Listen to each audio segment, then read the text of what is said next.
Welcome friends. Pandian store serial இன்னைக்கு எபிசோட்ல வரக்கூடிய சுவாரஸ்யமான சீன்ஸ் பத்தி பார்க்கலாம். ராஜி கதிர்கிட்ட சண்டை போடுறாங்க. நீ வேலை பார்க்கறதுக்கு நான் தான் காரணம்னு அத்தை என்ன திட்டுறாங்க அப்படின்னு சொல்றாங்க. உங்க அப்பாவோட கௌரவம் போச்சுன்னு அவங்கள பத்தி மட்டும் யோசிக்கிறேன், நீ ஏன் இடத்துல இருந்து கொஞ்சமாவது யோசிச்சு பார்த்தியா அப்படின்னு கேக்குறாங்க.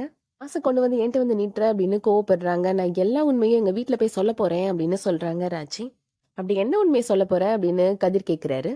நான் திருச்செந்தூருக்கு போனதுலேருந்து நீயும் நானும் கல்யாணம் முடிச்சு வந்ததுலேருந்து எல்லா கதையும் நான் சொல்ல போகிறேன் அப்படின்னு சொல்கிறாங்க ராஜி. நேராக ராஜி கிளம்பி இப்போ அவங்க வீட்டு வாசலில் போய் நிற்கிறாங்க. அம்மா, சித்தி, அப்பத்தா அப்படின்னு கத்திட்டு இருக்கிறாங்க.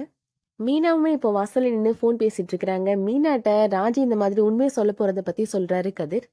ராஜியை மீனா எவ்வளவோ கன்வின்ஸ் பண்ணுறதுக்கு ட்ரை பண்ணுறாங்க. ஆனால் ராஜி கேட்கவே மாட்டேன்றாங்க. ராஜியோட அம்மா, சித்தி, அப்பத்தா 3 பேருமே இப்போது வெளியில் வந்துடுறாங்க. எதுக்குடி இந்த கத்து கத்திட்டு இருக்கிற அப்படின்னு கேக்குறாங்க. அம்மாவோட முகம் சரியில்லையே, வாடி போய் இருக்கு அப்படின்னு கேக்குறாங்க ராஜி. ராஜியோட சித்தி சொல்றாங்க, அக்காவுக்கு ஒரு வாரமா உடம்பு சரியில்லை, உன் அப்பா என்னன்னு ஒரு வார்த்தை கூட கேட்க மாட்டேன்றாரு அப்படின்னு சொல்றாங்க. அவர் கேட்கலன்னா இல்லம்மா, நீ ஹாஸ்பிட்டல் போயிருக்க வேண்டியதானம்மா, சித்தி நீங்க கூப்பிட்டு போக வேண்டியதானே அப்படின்னு சொல்றாங்க ராஜி. நான் கூப்பிட்டு பார்த்துட்டேன் ராஜி, அவங்க வர மாட்டேங்கிறாங்க அப்படின்னு சொல்றாங்க ராஜியோட சித்தி. எங்க உங்க வீட்டுக்காரங்களாம் எங்க போயிருக்காங்க, அவங்கள கூப்பிடுங்க அப்படின்னு சொல்றாங்க ராஜி. எல்லாரும் பக்கத்துல இருக்கிற முருகன் கோயிலுக்கு போயிருக்கிறாங்க அப்படின்னு ராஜியோட பாட்டி சொல்றாங்க. நான் அவங்ககிட்ட முக்கியமான விஷயம் பேச வேண்டியது இருக்கு, நான் அங்க போய் பார்த்து பேசிக்கிறேன் அப்படின்னு ராஜி இப்போ கோவிலுக்கு நேரா கிளம்பி போறாங்க.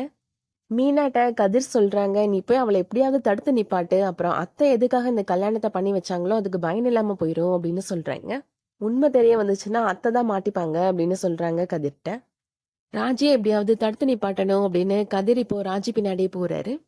இந்த விஷயத்த கோமதிட்ட சொல்லணும் அப்படின்னு மீனா இப்போ கிச்சன்ல வந்து பாக்குறாங்க. பார்த்தா தங்கமயிலுமே பக்கத்துல நின்றுட்டு இருக்கிறாங்க. மயிலக்கா வேற இருக்கிறாங்களே, எப்படி விஷயத்த சொல்றது அப்படின்னு யோசிக்கிறாங்க மீனா. ஏதாச்சும் வேணுமா மீனா அப்படின்னு தங்கமயில் கேக்குறாங்க. அத்தை தான் வேணும் அப்படின்னு சொல்றாங்க மீனா. இல்லத்த, எனக்கு ஒரு புடவைக்கு சிகப்பு கலர் ஜாக்கெட் போடணுமா இல்ல பச்சை கலர் ஜாக்கெட் போடணுமான்னு டவுட்டா இருக்கத்த, நீங்க பார்த்து சொல்லுங்க அப்படின்னு சொல்றாங்க மீனா. கிச்சன்ல வேலை இருக்குடி, நீ வேணா பார்த்து சொல்லிட்டு வா தங்கமயில் அப்படின்னு சொல்றாங்க கோமதி. அத்தை நீங்க தான் வரணும், இந்த வீட்லயே ட்ரெஸ்ஸிங் சென்ஸ் உங்களுக்கு தான் நல்லா இருக்கும் அப்படின்னு சொல்லி ஐஸ் வைக்கிறாங்க. கோமதியோட கையை பிடிச்சி வேகமா மீனா ரூம்குள்ள கூட்டிட்டு போறதுக்கு ட்ரை பண்றாங்க. அந்த டைம்ல கரெக்டா இப்போ பாண்டியன் வந்துடுறாரு. மாமியாரும் மருமகளும் கையை பிடிச்சி நடந்து போறதெல்லாம் நம்ம வீட்டுல தான் பார்க்க முடியும் அப்படின்னு சொல்றாரு. இந்த கணக்கு நோட்டை கொஞ்சம் எடுத்துட்டு வா கோமதி, எனக்கு கொஞ்சம் டவுட்டா இருக்கு அப்படின்னு சொல்றாரு பாண்டியன். கோமதியுமே வந்து இப்போ அந்த கணக்கு நோட்டை கொண்டு வந்து பாண்டியன்ட்ட கொடுக்குறாங்க. செலவு கணக்கை 2 பேருமே இப்போ பார்க்க ஆரம்பிச்சிடுறாங்க. இது இப்போதைக்குள்ள முடியாது போலையே அப்படின்னு மீனா டென்ஷனா நின்றுட்டு இருக்கிறாங்க. இதுக்கிடையில கதிர் ராஜிட்ட ஒரு 5 நிமிஷம் நான் சொல்றதை கேளு, அங்க உட்கார்றதுக்கு இடம் இருக்கு, வா போய் உட்காந்து பேசலாம் அப்படின்னு சொல்றாரு. உங்க வீட்டுல போய் எந்த உண்மையும் நீ சொல்லவே நான் ராஜி, நான் சொல்றது கேளு, நீ வீட்டுக்கு வா அப்படின்னு கூப்பிடுறாரு. இதுக்கிடையில கோமதி இப்போ கணக்கெல்லாம் பார்த்து முடிச்சுட்டு மறுபடியும் கிச்சனுக்குள்ள போறாங்க. மயிலுமே கிச்சன்ல நின்றுட்டு இருக்கிறாங்க. அத்தைட்டு இந்த விஷயத்த சொல்ல முடியாது போலையே அப்படின்னு யோசிச்சுட்டு இருக்கிறாங்க மீனா.